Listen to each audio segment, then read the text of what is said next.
Chapter 16, The Fall of the City.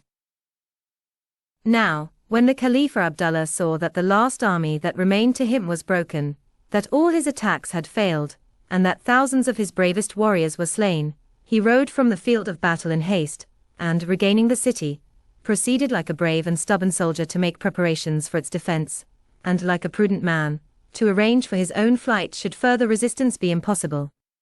He ordered his great war drum to be beaten and the ombia to be blown, and for the last time, those dismal notes boomed through the streets of Omdurman. They were not heeded. The Arabs had had enough fighting. They recognized that all was lost. Besides, to return to the city was difficult and dangerous. The charge of the 21st Lancers had been costly, but it was not ineffective.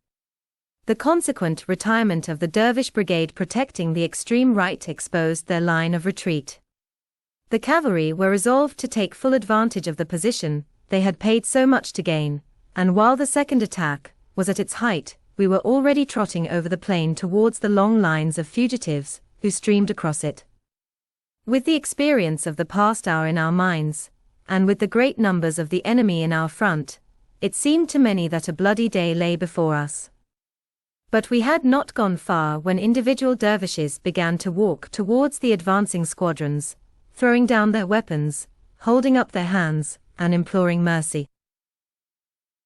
As soon as it was apparent that the surrender of individuals was accepted, the dervishes began to come in and lay down their arms, at first by twos and threes, then by dozens, and finally by scores. Meanwhile, those who were still intent on flight made a wide detour to avoid the cavalry, and streamed past our front at a mile's distance in uninterrupted succession.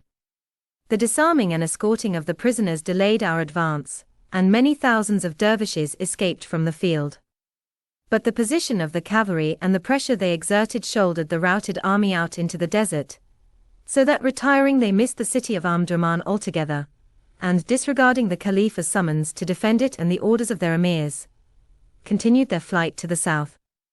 To harry and annoy the fugitives, a few troops were dismounted with carbines, and a constant fire was made on such as did not attempt to come in and surrender. Yet the crowds continued to run the gauntlet, and at least 20,000 men made good their escape. Many of these were still vicious, and replied to our fire with bullets, fortunately at very long range. It would have been madness for 300 lancers to gallop in among such masses, and we had to be content with the results of the carbine fire. While all this had been going on, the advance of the army on Omdurman was continuing. Nor was it long before we saw the imposing array of infantry topping the sand hills near Surgham, and flooding out into the plain which lay between them and the city.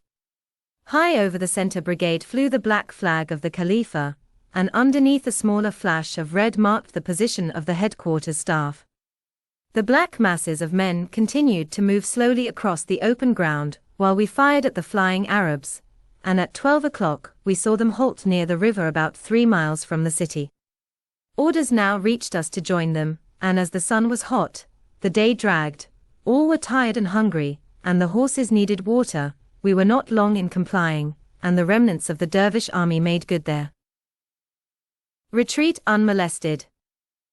We marched back to the Nile. The whole force had halted to drink, to eat, and to rest at Khor Shambat. The scene was striking. Imagine a 600 yards stretch of the Suez Canal. Both banks are crowded with brown or chocolate-clad figures. The northern side is completely covered with the swarming infantry of the British division. Thousands of animals, the horses of the cavalry, the artillery mules, the transport camels, fill the spaces and the foreground. Multitudes of khaki-clad men are sitting in rows on the slopes. Hundreds are standing by the brim or actually in the red muddy water. All are drinking deeply. 2 or 3 carcasses, lying in the shallows, show that the soldiers are thirsty rather than particular. On all sides water bottles are being filled from the welcome Nile, which has come into the desert to refresh the weary animals and men. During the attack on MacDonald's brigade, the Egyptian cavalry had watched from their position on the southern slopes of the Kareri Hills, ready to intervene, if necessary, and support the infantry by a charge. As soon as the dervish onsets had ended and the whole mass had begun to retreat, Broadwood's cavalry brigade formed in two lines, of 4 and of 5 squadrons respectively, and advanced in pursuit, first west for 2 miles, and then southwest for 3 miles more towards the round-topped hill. Like the 21st Lancers, they were delayed by many dervishes who threw down their arms and surrendered, and whom it was necessary to escort to the river. But as they drew nearer the mass of the routed army, it became apparent that the spirit of the enemy was by no means broken. Stubborn men fired continually as they lay wounded, refusing to ask for quarter, doubting, perhaps, that it would be granted. Under every bush that gave protection from the lances of the horsemen, little groups collected to make a desperate stand. Solitary spearmen awaited, unflinching, the charge of a whole squadron. Men who had feigned death sprang up to fire an unexpected shot. The cavalry began to suffer occasional casualties. In proportion as they advanced, the resistance of the enemy increased. The direct pursuit had soon to be abandoned, but in the hope of intercepting some part of the retreating mob, Major Le Gallais, who commanded the 3 leading squadrons, changed direction towards the river, and galloping nearly parallel to Korshambat, charged and cut into the tail of the enemy's disordered array.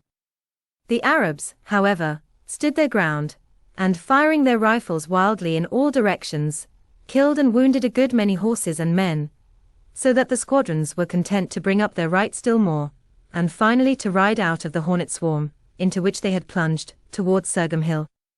The pursuit was then suspended, and the Egyptian cavalry joined the rest of the army by the Nile. It was not until 4 o'clock that the cavalry received orders to ride round the outside of the city, and harry such as should seek to escape. The Egyptian squadrons and the 21st Lancers started forthwith, and, keeping about a mile from the houses of the suburbs, proceeded to make the circle of the town. The infantry had already entered it, as was evident from a continual patter of shots and an occasional rattle of the Maxim guns. The leading Sudanese brigade, Maxwell's, had moved from Korshambat at 2.30, formed in line of company columns and in the following order. Direction of advance: 14th, Sudanese. 12th, Sudanese. Maxims, 8th. Egyptians. 32nd, Field Battery. 13th, Sudanese. The Sirdar, attended by his whole staff, with the black flag of the Khalifa carried behind him and accompanied by the band of the Exith Sudanese, rode in front of the XIVTH battalion. The regiments were soon enveloped by the numberless houses of the suburbs and divided by the twisting streets, but the whole brigade pressed forward on a broad front. Behind followed the rest of the army, battalion after battalion, brigade after brigade, until all, swallowed up by the maze of mud houses, were filling the open spaces and blocking and choking the streets and alleys with solid masses of armed men, who marched or pushed their way up to the Great Wall. For 2 miles the progress through the suburbs continued, and the general, hurrying on with his staff, soon found himself, with the band, the Maxims, and the artillery, at the foot of the Great Wall.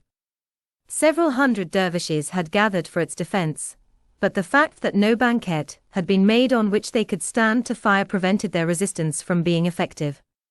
A few ill-aimed shots were, however, fired, to which the Maxim guns replied with vigor.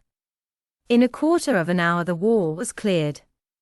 The Sirdar then posted 2 guns of the 32nd Field Battery, at its northern angle, and then, accompanied by the remaining 4 guns and the XIVTH Sudanese, turned eastwards and rode along the foot of the wall towards the river, seeking some means of entry into the inner city. The breach made by the gunboats was found temporarily blocked by wooden doors, but the main gate was open, and through this the general passed into the heart of Omdurman. Within the wall the scenes were more terrible than in the suburbs. The effects of the bombardment were evident on every side. Women and children lay frightfully mangled in the roadway. At one place a whole family had been crushed by a projectile. Dead dervishes, already in the fierce heat beginning to decompose, dotted the ground. The houses were crammed with wounded. Hundreds of decaying carcasses of animals filled the air with a sickening smell.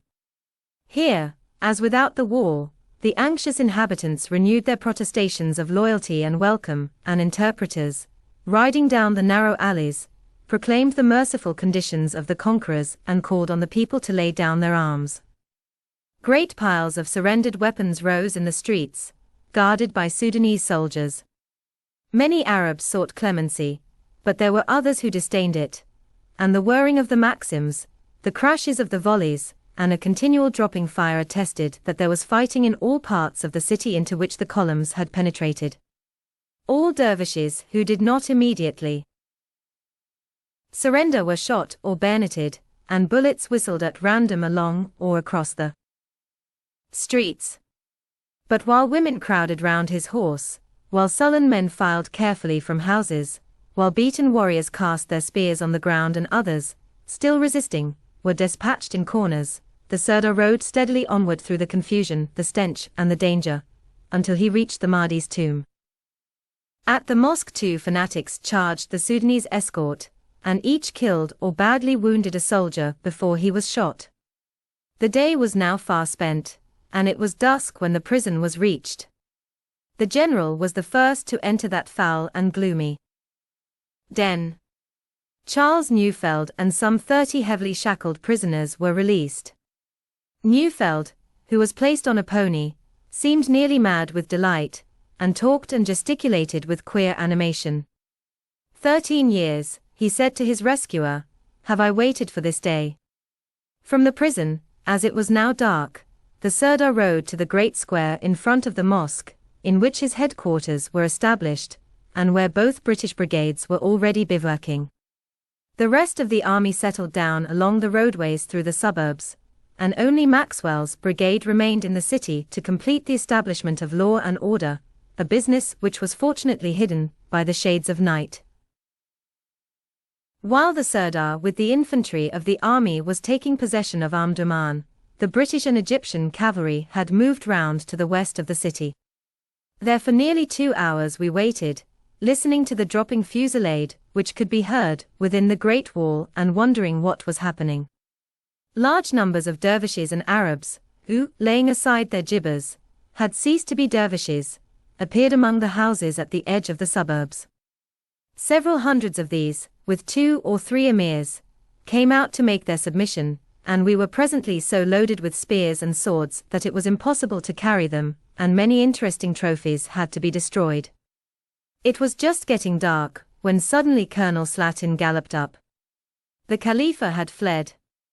The Egyptian cavalry were at once to pursue him. The 21st Lancers must await further orders. Slatin appeared very much in earnest. He talked with animated manner to Colonel Broadwood, questioned 2 of the surrendered emirs closely, and hurried off into the dusk, while the Egyptian squadrons, mounting, also rode away at a trot. It was not for some hours after he had left the field of battle that Abdullah realized that his army had not obeyed his summons, but were continuing their retreat, and that only a few hundred dervishes remained for the defense of the city. He seems, if we judge from the accounts of his personal servant, an Abyssinian boy, to have faced the disasters that had overtaken him with singular composure. He rested until 2 o'clock, when he ate some food. Thereafter he repaired to the tomb, and in that ruined shrine, amid the wreckage of the shell fire, the defeated sovereign appealed to the spirit of Muhammad Ahmed to help him in his sore distress. It was the last prayer ever offered over the Mahdi's grave. The celestial councils seemed to have been in accord with the dictates of common sense, and at 4 o'clock the Khalifa, hearing that the Sirdar was already entering the city, and that the English cavalry were on the parade ground to the west, mounted a small donkey and, accompanied by his principal wife, a Greek nun as a hostage, and a few attendants, rode leisurely off towards the south. 8 miles from Omdurman a score of swift camels awaited him, and on these he soon reached the main body of his routed army. Here he found many disheartened friends, but the fact that, in this evil plight, he found any friends at all must be recorded in his favor and in that of his subjects. When he arrived he had no escort, was, indeed, unarmed. The fugitives had good reason to be savage. Their leaders had led them only to their ruin. To cut the throat of this one man, who was the cause of all their sufferings, was as easy as they would have thought it innocent. Yet none assailed him. The tyrant, the oppressor, the scourge of the Sudan, the hypocrite, the abominated Khalifa, the embodiment, as he has been depicted to European eyes, of all the vices, the object, as he was believed in England, of his people's bitter hatred, found safety and welcome among his flying soldiers. The surviving emirs hurried to his side. Many had gone down on the fatal plain. Osman Azrak, the valiant Bishra, Yaqub, and scores whose strange names have not obscured these pages, but who were, nevertheless, great men of war, lay staring up at the stars. Yet those who remained never wavered in their allegiance. Ali Wad Helu, whose leg had been shattered by a shell splinter, was senseless with pain, but the Sheikh ed-Din, the astute Osman Digna, Ibrahim Khalil, who withstood the charge of the 21st Lancers, and others of less note rallied to the side of the appointed successor of Muhammad Ahmed, and did not, even in this extremity, abandon his cause. And so all hurried on through the gathering darkness, a confused and miserable multitude, dejected warriors still preserving their trashy rifles, and wounded men hobbling pitifully along, camels and donkeys laden with household goods, women crying, panting, dragging little children, all in thousands, nearly 30,000 altogether, with little food and less water to sustain them, the desert before them, the gunboats on the Nile, and behind the rumors of pursuit and a broad trail of dead and dying to mark the path of flight. Meanwhile the Egyptian cavalry had already started on their fruitless errand. The squadrons were greatly reduced in numbers. The men carried food to suffice till morning, the horses barely enough to last till noon. To supplement this slender provision a steamer had been ordered up the river to meet them the next day with fresh supplies. The road by the Nile was choked with armed dervishes, and to avoid these dangerous fugitives the column struck inland, and marched southward towards some hills whose dark outline showed against the sky. The unknown ground was difficult and swampy. At times the horses floundered to their girths in wet sand, at others rocky khors obstructed the march, horses and camels blundered and fell. The darkness complicated the confusion. At about 10 o'clock, Colonel Broadwood decided to go no further till there was more light. He therefore drew off the column towards the desert, and halted on a comparatively dry spot. Some muddy pools, which were luckily discovered, enabled the bottles to be filled and the horses to be watered. Then, having posted many sentries, the exhausted pursuers slept, waking from time to time to listen to the intermittent firing which was still audible, both from the direction of Omdurman and from that in which the dervish army was flying. At 3 a.m. on the 3rd Colonel Broadwood's force moved on again. Men and horses seemed refreshed, and by the aid of a bright moon the ground was covered at a good pace. By 7 o'clock the squadrons approached the point on the river, which had been fixed for meeting the steamer. She had already arrived, and the sight of the funnel in the distance and the anticipation of a good meal cheered everyone, for they had scarcely had anything to eat since the night before the battle. But as the troopers drew nearer, it became evident that 300 yards of shallow water and deep swamp intervened between them and the vessel. Closer approach was prevented. There was no means of landing the stores. In the hopes of finding a suitable spot further up the stream the march was resumed. The steamer kept pace along the river. The boggy ground delayed the columns, but by 2 o'clock 7 more miles had been covered. Only the flag at the masthead was now visible, and an impassable morass separated the force from the river bank. It was impossible to obtain supplies. Without food it was out of the question to go on. Indeed, great privations must, as it was, accompany the return march. The necessity was emphasized by the reports of captured fugitives, who all told the same tale. The Khalifa had pushed on swiftly, and was trying to reorganize his army. Colonel Broadwood thereupon rested his horses till the heat of the day was over, and then began the homeward march. It was not until 11 o'clock on the 4th of September that the worn-out and famished cavalry reached their camp near Omdurman. Such was the pursuit as conducted by the regular troops. Abdelazim, with 750 Arabs, persisted still further in the chase. Lightly equipped and acquainted with the country, they reached Shigig, nearly 100 miles south of Khartoum, on the 7th. Here they obtained definite information. The Khalifa had 2 days' start, plenty of food and water, and many camels. He had organized a bodyguard of 500 Jahadiya, and was, besides, surrounded by a large force of Arabs of various tribes. With this numerous and powerful following he was traveling day and night towards El Abeid, which town was held by an unbeaten dervish garrison of nearly 3,000 men. On hearing these things the friendly Arabs determined, not unwisely, to abandon the pursuit, and came boastfully back to Omdurman. In the battle and capture of Omdurman the losses of the expeditionary force included the following British officers killed: Captain G. Caldecott, 1st Royal Warwickshire Regiment, Lieut. R. G. Grenfell, 12th Royal Lancers, attached 21st Lancers, Honourable H. Howard, correspondent of the Times. In total, the British division and Egyptian army suffered 482 men killed or wounded. The dervish losses were, from computations made on the field and corrected at a later date, ascertained to be 9,700 killed, and wounded variously estimated at from 10,000 to 16,000. There were, besides, 5,000 prisoners.